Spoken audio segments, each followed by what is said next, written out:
अस्सलाम वालेकुम दोस्तों, मैं आपको अपने चैनल पर खुशामदीद कहता हूँ। आज की वीडियो में हम बात करेंगे कि वज़ीर-ए-आज़म इमरान ख़ान ने जब वो हुकूमत में नहीं थे, उन्होंने बहुत सारे दावे किए थे कि वो प्रोटोकॉल वगैरह नहीं लेंगे, लेकिन उनके प्रोटोकॉल की वजह से हाफिज़ाबाद में जो है आवाम को शदीद मुश्किलात का सामना करना पड़ा।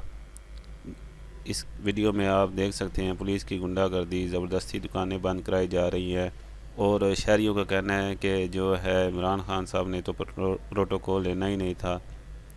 और ये बात तो इससे भी आगे कहीं चली गई है। इन्हीं लोगों की बददुआएं इस हुकूमत को ले बैठेंगी और आवाम ने इस मौके पर नारे भी लगाए कि गैर सियासी पुलिस शहर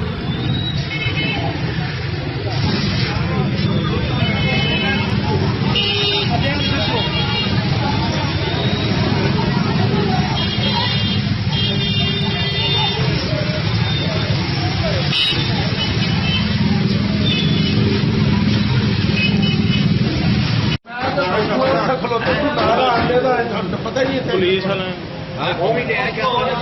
उन्होंने दसो पुलिस वाले आए ने उन्होंने चपेड़ा मारिया ज्यादती है सारा दसो अफवा वाले आए उन्होंने चपेड़ा मार के बाहर कटे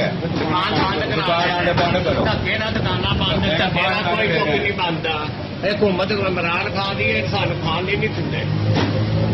ये खान नहीं दिंदे असं आर्डर विआह का खड़िया असं आर्डर देना जबरदस्ती मारे थानेदार एक दो बंदे ਇਹ ਤਾਂ ਕੋਈ ਤਰੀਕਾ ਨਹੀਂ ਹੈ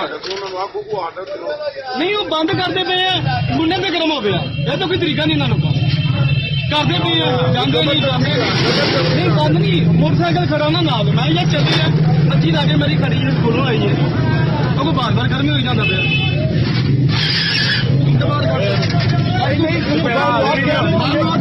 ਆਖਿਆ ਨੂੰ